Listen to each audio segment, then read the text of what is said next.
A nossa analista, Isabel Mega, chegando para falar conosco sobre esse assunto. Tudo bom, Isabel? Bom dia mais uma vez. Oi, Carol. Bom dia para você, bom dia a todos, ótima quinta. Vamos focar então em algumas determinações do ministro Alexandre de Moraes, além da abertura desse novo inquérito, também mandando prender a deputada Carla Zambelli e incluir o nome dela na lista de difusão vermelha da Interpol. A partir dessas determinações, Isabel Mega, o que acontece a partir de agora? Carol, o importante de tudo, né? Para quem está assistindo a gente está se perguntando o que vai acontecer. São diferentes cenários possíveis. Vamos começar por essa questão da Interpol, né? O Brasil, ele não tem, nem nenhum outro país, a prerrogativa de determinar que Carla Zambelli seja inserida na lista de procurados internacionalmente a partir deste alerta da Interpol. Mas o Brasil, assim como qualquer outro país, pode pedir: Interpol, por favor, inclua esta parlamentar na lista. O que a gente tem de histórico recente da Interpol em relação a outros bolsonaristas? Teve uma análise e, às vezes, nenhuma resposta concreta é dada, é simplesmente uma não resposta que já fica no ar, de que você estava imputando a blogueiros bolsonaristas crimes que só têm uma tipificação aqui no Brasil.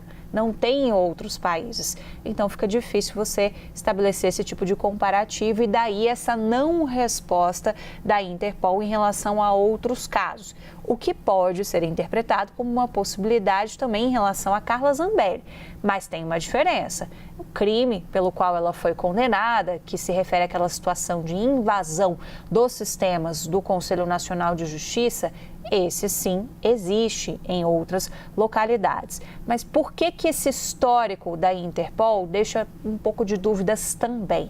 Tem um artigo, o artigo 3, ali, digamos, no regimento interno da organização, que trata, Carol, de você não entrar em questões que são políticas, em questões que possam ter alguma relação com racismo, entre outros casos. Então, o caso da Zambelli também tem um pouco de verniz político e uma análise pode partir por aí. São alguns cenários colocados para quem está assistindo a gente que trazem um pouco de dúvida se de fato a Interpol vai ou não colocar Carla Zambelli na lista de procurados. A gente preparou uma arte para entender então o que é esperado de passo a passo e eu deixo esse cuidado justamente porque depende de muitos fatores, né? Mas numa tentativa de sistematizar aqui até visualmente, a gente compartilha com vocês. Qual que é o próximo passo esperado, por exemplo, em relação à Interpol? A Interpol tem sede em Lyon, na França. Um conselho da Interpol vai avaliar esse pedido do Supremo Tribunal Federal para inclusão na lista de procurados. Se há a aprovação, isso é divulgado e é gerado um alerta internacional. Então, dificulta muito que ela transite em aeroportos, em fronteiras, porque ela vai estar na prática com o nome na lista de procurados.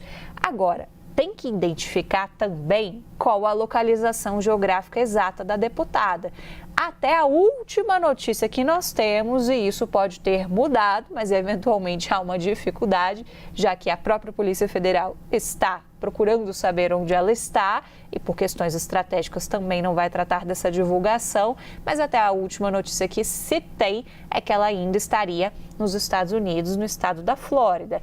Mas a partir dessa localização geográfica, o Brasil consegue compreender qual que é o próximo passo. Se esse pedido de extradição executória, justamente para que ela comece a cumprir a pena a qual ela foi condenada, vai ser feito aos Estados Unidos, se vai ser feito à Itália. Se ela estiver nos Estados Unidos, o Brasil vai lá, comunica à Interpol e os Estados Unidos, em tese, presta atenção nessa expressão, assumiria um compromisso de não deixar a Carla Zambelli sair. Por que em tese? Porque você tem componentes políticos. Pode ter uma análise do governo americano de que, bom, ela está sofrendo uma perseguição política, por exemplo, já que a gente tem uma afinidade ideológica entre o bolsonarismo e o trumpismo, isso pode acontecer também. Por isso que a gente está tratando aqui que em situações de alinhamento entre o governo brasileiro e o governo dos Estados Unidos, em tese, os Estados Unidos assumiriam o compromisso de não deixá-la sair. Se ela for para a Itália, como ela anuncia, porque ela diz que tem cidadania italiana, também é um processo de extradição que é esperado. Só que a Constituição italiana não permite a extradição de nacionais. E ela, para os conformes, diz que tem essa dupla nacionalidade. E aí ontem a gente, inclusive, recupera a informação que a gente estava dando. Ela tem, na Itália você tem alguns precedentes também de dupla nacionalidade em que essa pessoa pode ser devolvida ao país de origem em casos de crimes graves. E aí o último ponto que é importante, Carol, o Brasil só pode cumprir mandado de prisão em território nacional. Então, enquanto ela estiver fora do país, isso fica a cargo de autoridades desse respectivo país.